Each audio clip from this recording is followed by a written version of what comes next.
Good morning students, welcome back again in bind edutech. तो बच्चों, पिछले वीडियो में हम लोग law of total probability theorem करे थे एंड आज की वीडियो में हम लोग उससे रिलेटेड एक क्वेश्चन करेंगे और उसके बाद फिर बायस थ्योरम हम लोग स्टार्ट करेंगे। तो देखिए क्या बोला जा रहा है आपको। बोला जा रहा अ bag contains 3 white and 2 red ball. एक बैग है, ओके, एक बैग है, इसको हम लोग बैग 1 बोलते हैं। बैग 1 में क्या है बच्चों? 3 वाइट है और 2 रेड बॉल है, ओके। और एक आपके पास एक और बैग है, इसको हम लोग क्या बोले? Bag 2, okay. बैग 2 में आपके पास क्या है? 2 वाइट है और 4 रेड बॉल है। इस तरीके से आपके पास 2 बैग है, एक बैग 1 है बच्चों और एक बैग 2 है हमारे पास, ओके। अब क्या बोला जा रहा है कि एक बैग में 3 वाइट और 2 रेड, 3 वाइट और 2 रेड, और एक दूसरा बैग है जिसमें 2 वाइट और 4 रेड बॉल है। अ ball is taken from the first bag without seeing its colour is put into the second bag. अब फर्स्ट बैग से एक बॉल, फर्स्ट बैग से एक बॉल निकाल करके आप इसमें डाल रहे हैं, तो इसमें एक बॉल घटेगा और इसमें एक बॉल बढ़ जाएगा, है ना। लेकिन जब फर्स्ट बैग से एक बॉल निकाला गया तो उसका कलर को हम लोग देखे नहीं, है ना, नोट नहीं करे कि कलर क्या था। विथआउट सीइंग इट्स कलर, ठीक है, उसके कलर को हम लोग नहीं देख पाए और बस ऐसे निकाले और इस बैग में डाल दिए, ठीक है। वो बैग में हो सके बॉल व्हाइट भी निकल सकता था, रेड भी निकला होगा, और इसमें एक गेंद अब बढ़ चुका है। अब बोल रहा है कि a ball is taken from the latter bag. अब दूसरे बैग से, अगले बैग से, ठीक है, एक बॉल को निकाला गया। अब आपसे बताना है कि कितना चांस है कि निकाला गया बॉल, जो दूसरा बॉल निकला है, वो रेड है। क्वेश्चन को आपको समझना है। आपके पास 2 बैग है, इस तरीके का डेटा दिया गया है। अब आप क्या करते हैं कि एक बैग में हाथ डाल के दूसरा एक गेंद निकालते हैं और दूसरे बैग में उसको डाल देते हैं। आपको नहीं पता कि कौन सा कलर का गेंद आपने निकाल के इस बैग में डाला है। अब फिर आप क्या करते हैं, सेकंड बार में अब एक दूसरे बैग से गेंद निकालते हैं। पहले बार में तो आप इससे निकाल के इसमें डाले, अब इस बैग से आप एक गेंद निकाले हैं और निकाला, जो गेंद आप निकाले हैं वो रेड होगा, इसकी क्या प्रोबेबिलिटी है। अब वो रेड गेंद हो सके इससे आया हो और आपने उसी को निकाल लिया, ऐसा भी हो सकता है। तो आप देखिए, पहले तो हम लोग इस बैग में काम करते हैं। इसमें क्या, अगर आप फर्स्ट बॉल निकाल रहे हैं तो वो रेड भी हो सकता है और व्हाइट भी हो सकता है और रेड भी हो सकता है। तो लेट E1 बराबर क्या? Event of getting white ball from first bag, okay. और E2 बराबर क्या? Event of getting red ball from second bag. Student, दूसरे बैग से रेड बॉल आने की इवेंट को हम लोग सॉरी, सेकंड नहीं, फर्स्ट बैग ही होगा, है ना। फर्स्ट बैग से आपका रेड भी आ सकता था और ब्लैक बॉल, व्हाइट बॉल भी आ सकता था। तो व्हाइट बॉल आने का इवेंट हम लोग E1 माने हैं और रेड बॉल आने का इवेंट क्या माने हैं? आपका E2 माने हैं। और E बराबर क्या?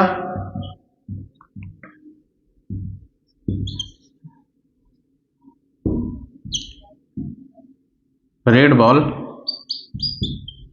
From second bag. दूसरे बैग से रेड बॉल आने की का इवेंट हम लोग क्या E मान लिए। अब आपसे इसकी प्रोबेबिलिटी पूछ रहा है कि दूसरा बार में जब आप बॉल निकालिएगा वो रेड होगा, इसकी क्या प्रोबेबिलिटी है, मतलब आपसे PE पूछ रहा। तो स्टूडेंट PE बराबर देखिए, अब वो PE, वो निकाला गया गेंद जो आप निकाल रहे हैं, हो सके आप एक बॉल इससे ट्रांसफर करें तो वो इस बैग से भी हो सकता था।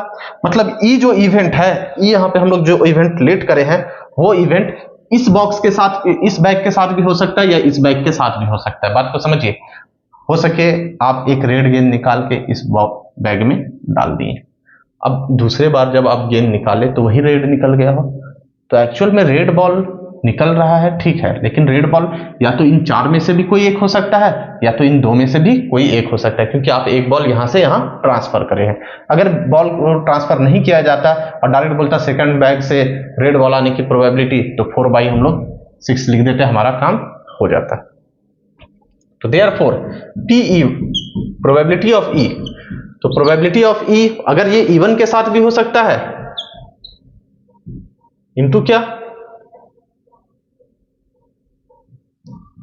PE/E1, फिर क्या, PE2 हम लोग लिख सकते हैं, और क्या, देखिए बच्चों आप इस तरीके से आप देखिए, थोड़ा सा नीचे लिखते, हो सके आपको विजिबल नहीं हो, रेड बॉल आने की प्रोबेबिलिटी। तो सबसे पहले अगर रेड बॉल इससे आया होगा, ठीक है ना, तो इस बॉक्स में हमारा व्हाइट भी निकल के जा सकता है इसमें, या रेड भी निकल करके जा सकता है। तो अगर आपका रेड बॉल निकल के गया हो इससे, अगर आप पहले रेड बॉल निकाले, तो रेड बॉल निकालने की प्रोबेबिलिटी क्या आपका 2/5, रेड बॉल निकालने की प्रोबेबिलिटी क्या, रेड बॉल 2 है, बाई कितना 2 + 3 5, ओके, सैंपल स्पेस 5। अब आप क्या करें, रेड बॉल निकाल चुके हैं और इसमें एक बॉल डाल चुके हैं, तो जब इसमें एक रेड बॉल आप निकाल के डाल दिए, तो रेड बॉल की संख्या हो गया 5 और नीचे टोटल क्या 5 और 2 7। तो सेकंड बार में हमारा क्या रेड बॉल की प्रोबेबिलिटी पूछ रहा, तो रेड बॉल अब इसमें एक बढ़ गया, तो एक बढ़ जाने के बाद क्या हो गया टोटल इसमें 5/7, ओके, ये एक पॉसिबिलिटी हुआ। अगर हमारा पहला गेंद जो निकाले वो रेड होगा, तो रेड गेंद इसमें निकाल के डाला गया, तो एक रेड बॉल बढ़ गया, इसलिए 5/7 हो गया। या फिर इसमें एक चॉइस आपका और है, अगर हो सके फर्स्ट में व्हाइट निकला हो, तो व्हाइट गेंद आने की प्रोबेबिलिटी क्या 3/5, और इसमें जो गेंद बढ़ा वो क्या, अब आप व्हाइट निकाले तो व्हाइट इसमें आएगा, तो व्हाइट का संख्या हो गया 3 और रेड का संख्या कितना 4, तो 3, और सेकंड बार में तो आपको रेड बॉल ही निकालना है, तो रेड बॉल तो बढ़ेगा नहीं, तो वो रह गया 5 और टोटल कितना 4 और 3 7, ठीक है, क्योंकि यहाँ पे एक व्हाइट अब आ गया।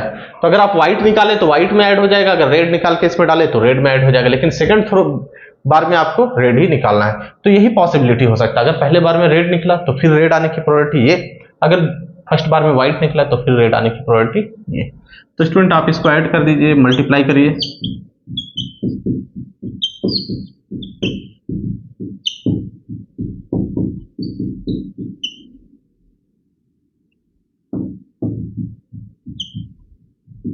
ये हमारा होगा 22/35।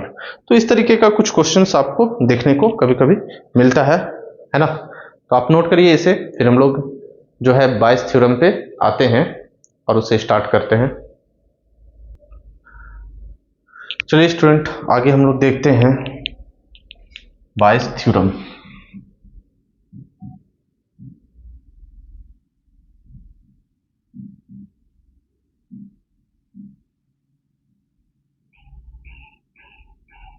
या इसे बेस थ्योरम भी बोलते हैं, ठीक है, बायस थ्योरम या इसे आप बेस थ्योरम भी कहेंगे।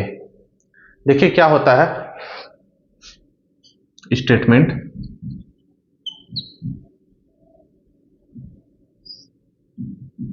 Late E1 E2 E3 ... En be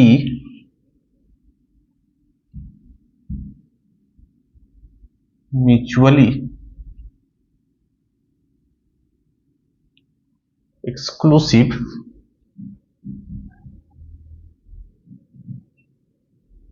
and exhaustive events which are associated with sample space S, let and A be any event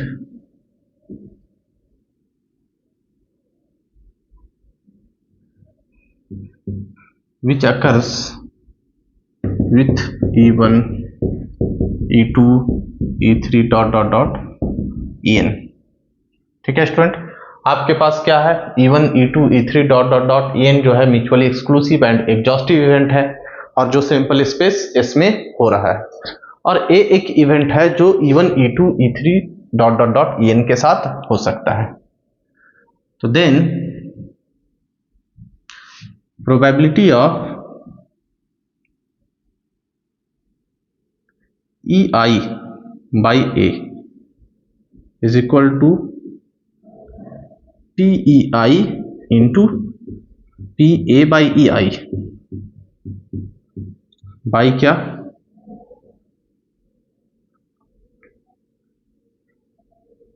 summation I बराबर 1 से N और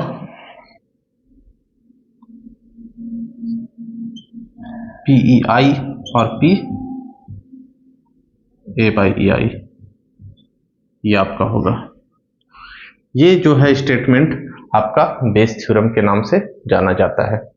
क्या है बच्चों, PEI by A is equal to क्या, PEI into PA by EI divided by I बराबर 1 से N probability of EI into PA by EI।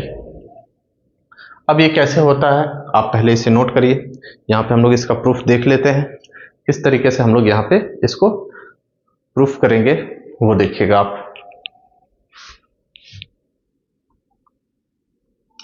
तो ये बेस थ्योरम का स्टेटमेंट है, एग्जाम में आपसे प्रूफ नहीं पूछा जाता है। एग्जाम में आपको स्टेटमेंट याद रखना है, एग्जाम में आपको इससे रिलेटेड क्वेश्चन पूछता है। तो बच्चों देखिए, PEI बाई A, अगर हम लोग कंडीशनल प्रोबेबिलिटी से देखें तो PEI बाई A का फॉर्मूला हो जाएगा PEI intersection A by PA। Conditional probability यही कहता है कि E बाई A का मतलब क्या हो जाएगा, probability of E intersection A divided by PA। अब E की जगह पे EI है तो EI intersection A divided by PA, और आप इसको इक्वेशन नंबर 1 लेट कर लीजिए। अब मैं यहाँ पे कहता हूं बच्चों PA का मतलब क्या होता है, टोटल प्रोबेबिलिटी। PA का मतलब आपका क्या, टोटल प्रोबेबिलिटी। और टोटल प्रोबेबिलिटी का फॉर्मूला अभी हम लोग देखे हैं, क्या देखे हैं, समेशन में I बराबर 1 से N PEI और क्या PA अपॉन EI। तो ये हो गया हमारा टोटल प्रोबेबिलिटी का formula. PA probability of A क्या है, टोटल प्रोबेबिलिटी है। तो टोटल प्रोबेबिलिटी का फॉर्मूला अभी हम लोग देखें, I बराबर 1 से N probability of EI into P upon EI, ये हो गया आपका। एंड यहां देखिए, तो आप देखिएगा, तो स्टूडेंट अब देखिए हम लोग का क्या PA निकल चुका है। अब क्या एक हम लोग कंडीशनल प्रोबेबिलिटी अगर देख लें PA बाई EI का, तो आप इसको कह सकते हैं PA intersection EI divided by क्या PEI। तो जब हम लोग यहाँ पे क्रॉस मल्टीप्लाई कर देंगे, ये वाला इसके नीचे आएगा, तो PA इंटरसेक्शन EI को हम लोग बोल सकते हैं EI इंटरसेक्शन A, और ये इधर मल्टीप्लाई हो जाएगा probability of EI into PA by EI। अब यहाँ पे हम लोग क्या करते हैं, इक्वेशन 1 में PA की वैल्यू ये आपका, और PEI इंटरसेक्शन A की वैल्यू, ये दोनों आपको हम लोग क्या इक्वेशन 1 में रख देते हैं। ठीक है, PA की वैल्यू और PEI इंटरसेक्शन A की वैल्यू हम लोग इक्वेशन 1 में रख देते हैं। तो आप नोट कर लीजिए, और इक्वेशन 1 में अगर हम लोग रख देंगे वैल्यू, तो देखिए क्या हो जाएगा।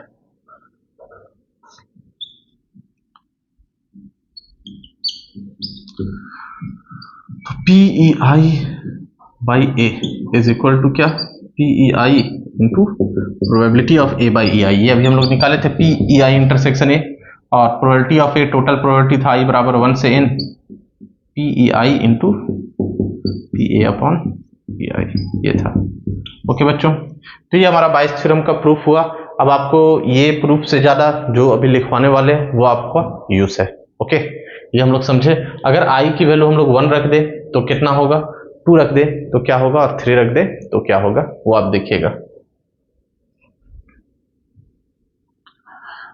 तो मेन आपको यहाँ पे 1 के लिए नहीं, 4, ये नोट आप लिख लीजिएगा इसको पहले, नोट में for 2 events E1 and E2, 2 event E1 और E2 के लिए। तो P अगर हम लोग बच्चों आप देख सकते हैं E1 बाई ए देखते हैं ना, क्या देखते हैं, E1 बाई ए देखते हैं। तो P E1 बाई ए का फॉर्मूला आपको याद रखना है, क्या हो जाएगा, P E1 into P A by E1, और आपका हो जाएगा P E1 P A by E1 plus total probability क्या हो जाएगा P E2 और probability of A by E2। Okay बच्चों, अगर यही आप E2 बाई ए निकालते हैं तो P E2 into P A by E2, by नीचे सेम रहता है। अगर फॉर 3 इवेंट्स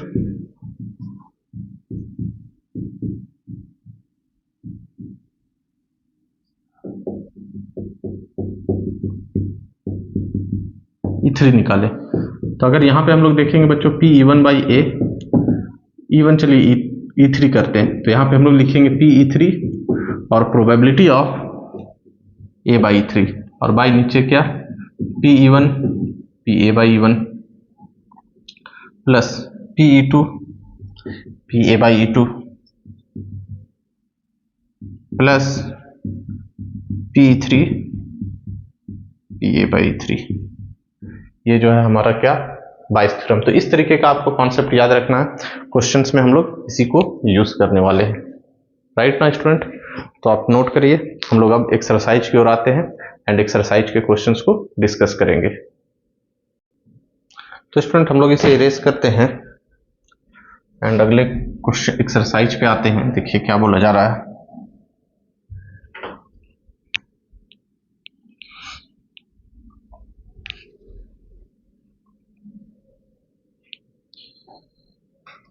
आपको क्या बोला जा रहा है, तो देखिएगा एक्सरसाइज 13.3 में an urn contains 5 red and 5 black balls. एक अर्न में बच्चों 5 रेड और 5 ब्लैक बॉल है। अर्न का मतलब आपको समझना कलश, ठीक है। एक कलश में 5 लाल और 5 काली गेंद है। अब एक बॉल निकाला गया और उसके कलर को हम लोग देख लिए, निकालने के बाद कलर चेक कर लिए और नोट कर लिए उसके कलर को। उसके बाद क्या, उसको फिर से उसी अर्न में हम लोग रख देते उस बॉल को जो निकाले, और फिर से उसी कलर का 2 गेंद हम लोग और ऐड कर दिए हैं। उसके बाद फिर हम लोग क्या, एक गेंद उस अर्न से निकाल रहे हैं, तो निकाला गया गेंद रेड होगा, आपको ये बताना है। ओके स्टूडेंट, तो ध्यान से देखिएगा, हमारे पास क्या है, एक्सरसाइज आपका 13.3 क्वेश्चन नंबर 1। ये है अर्न, अर्न में क्या 5 रेड है और 5 ब्लैक बॉल है। ओके बच्चों, अर्न में आपका क्या है, 5 रेड है और 5 ब्लैक बॉल है। अब क्या बोला जा रहा है कि इस अर्न से आप एक गेंद निकाल रहे हैं, ठीक है। तो निकाला गया गेंद आपका रेड भी हो सकता है और निकाला गया गेंद आपका ब्लैक भी हो सकता है, ठीक है। तो लेट हम लोग कर लेते हैं बच्चों।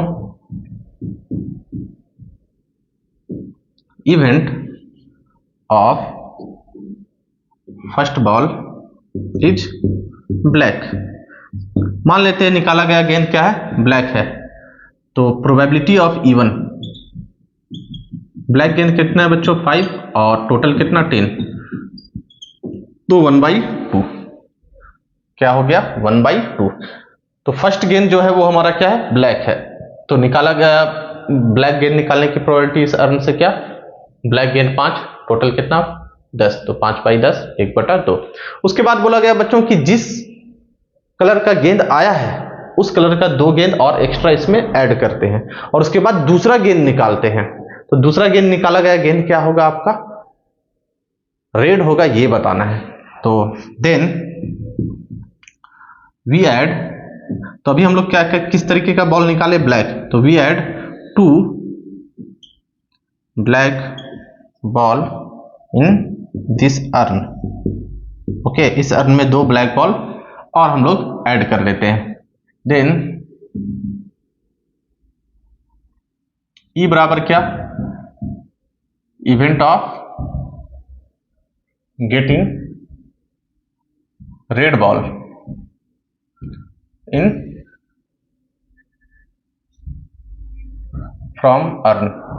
ठीक है बच्चों, क्या ई बराबर क्या हम लोग कर रहे हैं, रेड बॉल, सेकंड वाला जो बोला जा रहा है कि रेड बॉल आएगा उसकी क्या प्रोबेबिलिटी है, तो रेड बॉल आने की प्रोबेबिलिटी क्या, इवन तो इसमें कर चुके हैं, जब पहला बार में हमारा क्या आया था, आपका ब्लैक बॉल आया था, तो 2 ब्लैक बॉल बढ़ चुका है, रेड बॉल कितना बचा 5 और ब्लैक बॉल हो गया 7, तो 5/5 और 7 12, ठीक है। तो PE ये हो गया बच्चों हमारा सेकंड बार में रेड बॉल आने की प्रोबेबिलिटी। अब हम लोग कर सकते थे क्या, आप इसी तरीके से कि हो सके पहला ही बार में आपका रेड बॉल निकल गया, ये तो फर्स्ट केस हुआ। पहला केस में क्या, पहले बार में आपका ब्लैक बॉल आया तो ब्लैक बॉल आने की प्रोबेबिलिटी 1/2, जिस कलर का बॉल आया उसी कलर का 2 बॉल हम लोग और ऐड कर दिए, फिर सेकंड बार में रेड बॉल आने की प्रोबेबिलिटी 5/12। अब क्या हमारे पास सेकंड चॉइस भी हो सकता था, also E2 event of first ball is red, पहले ही बार में हमारा रेड बॉल मिल जाता तो रेड बॉल आने की प्रोबेबिलिटी क्या हो जाएगा बच्चों, PE2 रेड बॉल 5 और टोटल 10 1/2। फिर we add 2 red ball in this urn, ठीक है। फिर हम लोग क्या, अर्न में 2 रेड बॉल और डालेंगे, क्योंकि बोला गया है कि जिस कलर का गेंद आएगा उसी कलर का 2 और गेंद ऐड करेंगे। तो अगर सेकंड बार में हमारा रेड बॉल आया है ना, पहला केस हम लोग बनाए कि ब्लैक हो सकता था, अगर रेड हो गया तो 2 रेड और ऐड कर देंगे, तो दूसरे बार में रेड आने की प्रोबेबिलिटी रेड 5 है और 2 आप ऐड करें तो क्या हो जाएगा यहाँ पे 7/12, ये हो गया आपका E/E2। तो टोटल प्रोबेबिलिटी क्या हो जाएगा बच्चों, टोटल प्रोबेबिलिटी देखिए क्या हो जाएगा, तो देयरफॉर PE, तो PE पहला केस में क्या था, PE1 इंटू PE/E1 और प्लस क्या PE2 इंटू PE/E2। तो पहला बार में रेड ब्लैक बॉल आने की प्रोबेबिलिटी था 1/2 और दूसरे बार में रेड बॉल आने की प्रोबेबिलिटी जब पहला में ब्लैक निकला था 5/12, फिर क्या 1/2 और 7/12, क्या आपका 1/2 कॉमन है बच्चों, एलसीएम हो जाएगा 12, या आप ऐसे ही लिखिए ना 5/24 और क्या 7/24, एलसीएम हो गया 24, 5 + 7, यह गया आपका 1/2। ओके बच्चों, तो ये पूरा रेड बॉल निकलने की आने की प्रोबेबिलिटी हो गया आपका क्या 1/2। तो हेंस रिक्वायर्ड प्रोबेबिलिटी क्या आ गया 1/2। ओके बच्चों, आप यहां पे नोट करिए, फिर हम लोग क्या अगला क्वेश्चन नंबर 2 को सॉल्व करते हैं, इसे रेस करते हैं।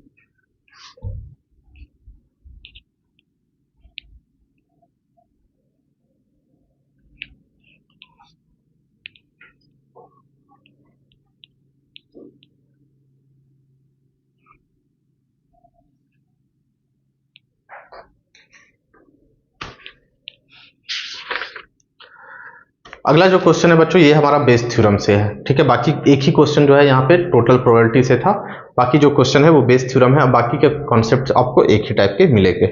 अब बोला जा रहा है कि एक बैग है जिसमें से 4 रेड और 4 ब्लैक बॉल है, और एक दूसरा बैग है जिसमें से 2 रेड और 6 ब्लैक बॉल है।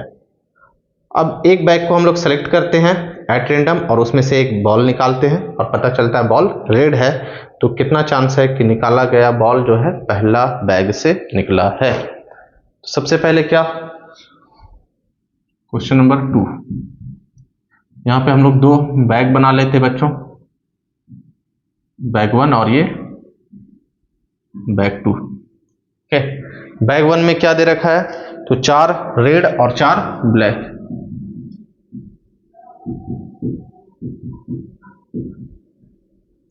और बैग 2 में क्या है 2 रेड और 6 ब्लैक, ठीक है। ये हमारा दे रखा है बैग 1 और बैग 2 में। अब दोनों में से पहले एक बैग को सिलेक्ट किया गया, इन 2 बैग में से बच्चों पहले एक बैग को सिलेक्ट किया गया, तो लेट E1 event of selection of bag 1 और E2 बराबर क्या event of selection of bag 2। E1 किसका इवेंट है बच्चों, बैग 1 के सिलेक्ट होने का, और E2 किसका इवेंट है, बैग 2 के सिलेक्ट होने का। तो 2 बैग में से एक का सिलेक्ट होने का चांस 50% है, मतलब 1/2, और प्रोबेबिलिटी ऑफ E2 क्या 1/2। ओके है ना। 3 बैग होता तो 1/3 1/3 1/3 हो जाता। 4 बैग होता तो 1/4 1/4 1/4 1/4 4 बार हो जाता। तो E1 क्या एक बैग और टोटल कितना था 2, तो 2 में से एक बैग के सिलेक्ट होने के चांस 1/2। E2 क्या टोटल 2 था और उसमें से एक बैग का सिलेक्ट होने का चांस। अब बोला गया एक रेड बॉल, तो रेड बॉल इससे भी हो सकता है इससे भी, तो लेट क्या event of getting red ball. एक क्या इवेंट हम लोग माने बच्चों, लाल बॉल है ना, लाल गेंद आने का इवेंट हम लोग क्या मान चुके हैं यहाँ पे ए। तो अब लाल बॉल जो है बच्चों इसके साथ भी आ सकता है और इससे भी आ सकता है। तो लाल बॉल PA/E1, रेड बॉल किससे बैग 1 से आने की प्रोबेबिलिटी। तो कितना है रेड बॉल 4 और बैग 1 में कितना गेंद है बच्चों आपका 8, तो ये हो गया आपका 4/8। ओके आप चाहें तो इसको कैंसिल भी कर से, या फिर आप अगर कैलकुलेशन बेसिस पे हम लोग कभी कभी कैंसिल नहीं भी करते ताकि आगे कैलकुलेशन हमारा आसान हो जाए, भी यहीं पे रहने देते हैं। एंड क्या PA/E2, रेड बॉल बैग 2 से 2/8, दूसरा रेड बॉल कितना है 2 और टोटल 6 2 8, तो ये हो गया आपका हमारा। अब बोला गया बच्चों कि निकाला गया गेंद रेड बॉल होगा, लेकिन वो किससे आएगा आपका फर्स्ट बैग से, बैग 1 से आएगा, इसकी क्या प्रोबेबिलिटी है। तो कभी भी बेस थ्योरम लगाना हो तो पहले आपको PE1 PE2 PA/E1 और PA/E2 निकाल लेना है। अब क्या बाइस थ्योरम, फर्स्ट बैग का प्रोबेबिलिटी हम लोग क्या माने बच्चों E1, उसका इवेंट हम लोग क्या माने E1, तो PE1 और क्या PE1 से रेड बॉल, तो रेड बॉल आने का इवेंट हम लोग क्या माने हैं A, तो PE1/A निकालने के लिए आपसे बोल रहा है। और PE1/A 2 इवेंट के लिए हम लोग पढ़े हैं, क्या होगा जस्ट एकदम तुरंत लिखिए PE1 और फिर PA/E1 और क्या PE1 फिर PA/E1 प्लस क्या PE2 और probability of A/E2। I hope आपको इधर विजिबल हो। चलिए ये हमारा हो गया क्या PE1/A का फॉर्मूला। अगर E2/A बोला रहता तो PE2 PA/E2 लिखते हैं। ओके बच्चों, अब PE1 की वैल्यू क्या है हमारा 1/2, PA/E1 4/8, यहाँ पे PE1 1/2, PA/E1 4/8, PE2 1/2 और ये आपका 2/8। ये ऊपर में हो गया बच्चों 4 8 2 16, नीचे 4/16 प्लस 2/16। अब ये 16 4 2 6/16, 16 से 16 कट गया स्टूडेंट, आपका क्या आ गया 4/6, मतलब ये हो गया 2/3। तो रिक्वायर्ड प्रोबेबिलिटी क्या आ गया स्टूडेंट 2/3, राइट ना। 2/3 प्रोबेबिलिटी है बैग 1 के सिलेक्ट होने का चांस। तो बच्चों इस तरीके से ये हमारा आज का लेक्चर यहाँ पे कंप्लीट होता है। अगले वीडियो में हम लोग 2-3 वीडियो में इसके क्वेश्चंस को कंप्लीट कर लेंगे और बाइस थ्योरम हमारा कंप्लीट हो जाएगा। तो आज के लेक्चर को एंड करते हैं स्टूडेंट। Thanks for watching.